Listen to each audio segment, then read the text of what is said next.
6 sebagai pemateri pertama. Di sini saya akan membahas mengenai pengertian dan tujuan distribusi dalam Islam. Untuk selanjutnya akan dilanjutkan oleh pemateri kedua, yaitu Mbak Hani Fitrah Agustin yang akan membahas mengenai prinsip distribusi dalam Islam, dan kemudian akan dilanjutkan oleh pemateri ketiga Diah Apriani yang akan membahas mengenai norma dan etika distribusi dalam Islam, dan terakhir ada Septi Nurwahyu Anggraini yang akan membahas mengenai perilaku agen distribusi dalam Islam. Oke, langsung saja mengenai pengertian dan tujuan distribusi dalam Islam. Secara bahasa, distribusi berasal dari bahasa Inggris distribution yang berarti penyaluran dan juga pembagian, yaitu penyaluran, pembagian, dan pengiriman barang atau jasa dari beberapa orang ke berbagai tempat. Distribusi juga dimaknai sebagai suatu proses penyaluran, pengiriman barang atau jasa dari produsen ke konsumen dan juga penikmat lainnya yang mempunyai peran penting dalam kegiatan produksi dan juga konsumsi. Distribusi sendiri dibagi menjadi dua, yaitu distribusi dalam kegiatan konvensional dan distribusi dalam Islam.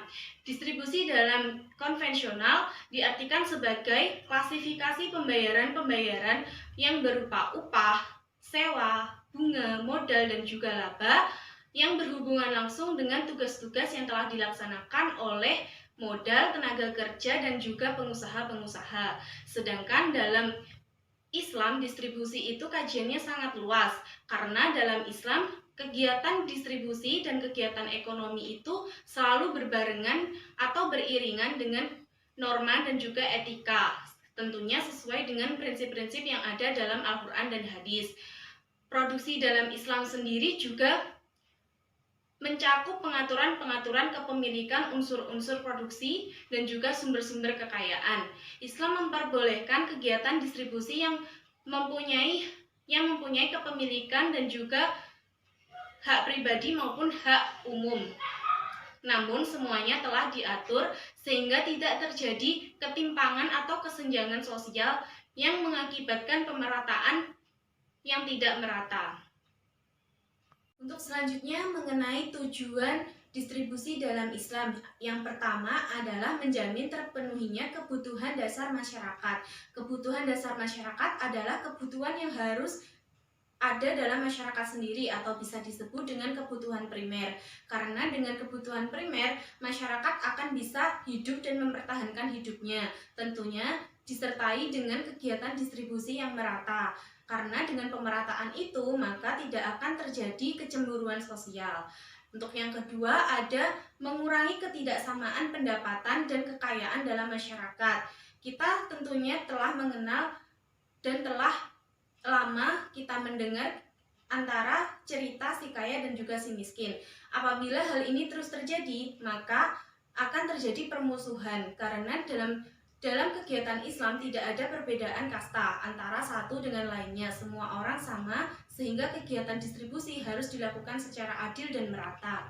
Untuk yang ketiga, ada untuk mensucikan jiwa dan harta dari segala bentuk kotoran lahir maupun batin. Yang keempat, untuk membangun generasi yang unggul, karena generasi yang unggul adalah generasi yang dapat memimpin suatu bangsa kita nanti menuju ke langkah yang lebih baik. Yang kelima, untuk mengembangkan harta dari dua sisi, yaitu sisi spiritual dan juga sisi ekonomi. Yang keenam, untuk pendidikan dan mengembangkan dakwah Islam. Sedangkan yang ketujuh atau yang terakhir, untuk terbentuknya solidaritas sosial di kalangan masyarakat. Assalamualaikum warahmatullahi wabarakatuh. Saya Hani Fitria Agustin dari kelompok 4 akan menjelaskan tentang prinsip distribusi dalam Islam.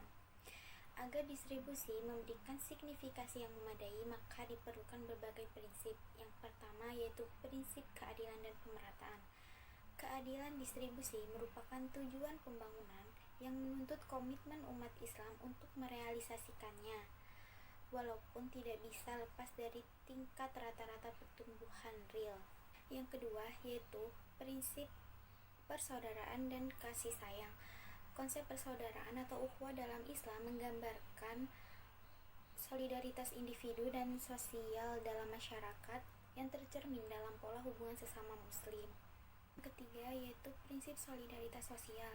Islam menghimbau adanya solidaritas sosial, menggariskan dan menentukan dalam suatu sistem tersendiri.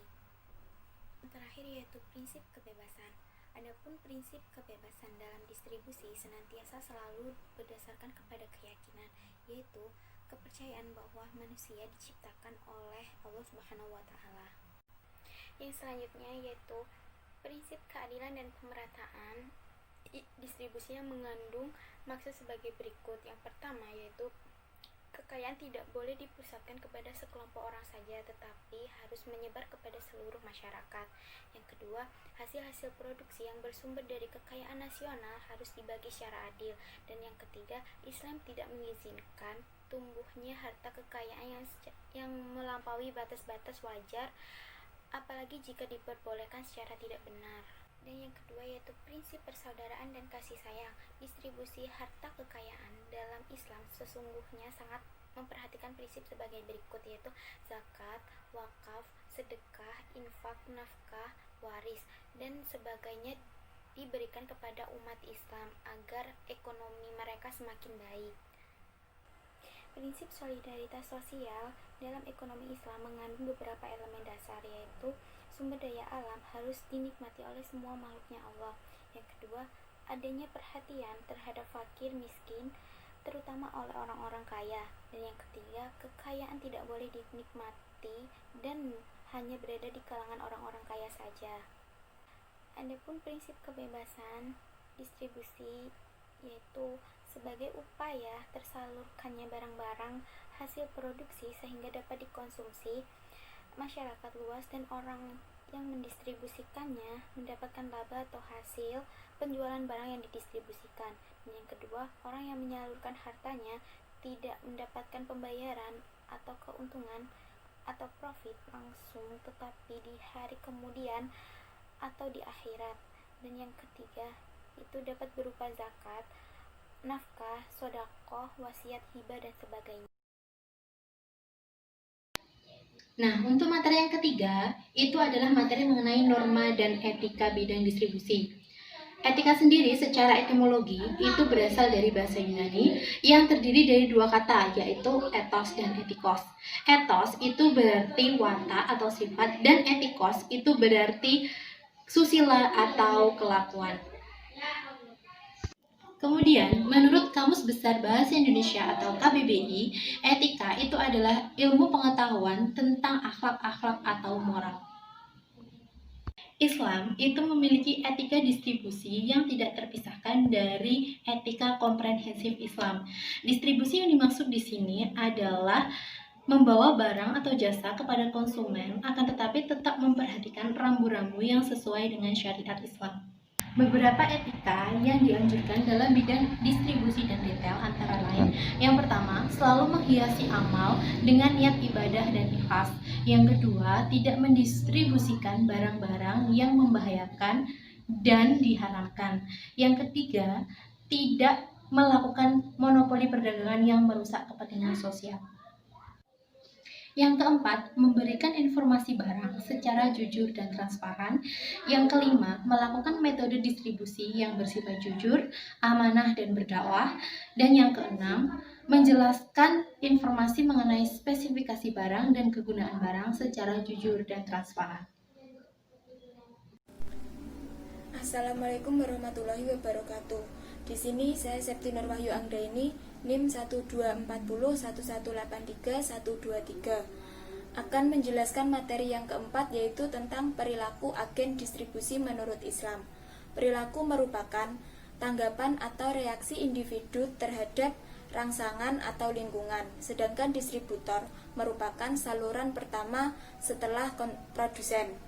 Islam sangat mendukung dengan pertukaran barang dan menganggapnya produktif, serta mendukung para pedagang yang berjalan di muka bumi mencari sebagian karunia dari Allah, dan membolehkan orang memiliki modal untuk berdagang, tapi ia tetap berusaha agar pertukaran barang itu sesuai perilaku agen distribusi dalam Islam, yakni larangan iktikar, mencari keuntungan yang wajar, distribusi meluas, keadilan sosial.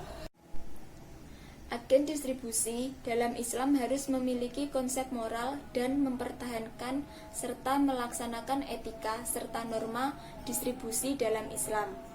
Konsep moral Islami dapat diimplementasikan secara nyata dalam sistem pendistribusian. Perlu dilakukan beberapa hal. Yang pertama, mengubah pola pikir atau mindset dan pembelajaran Islam.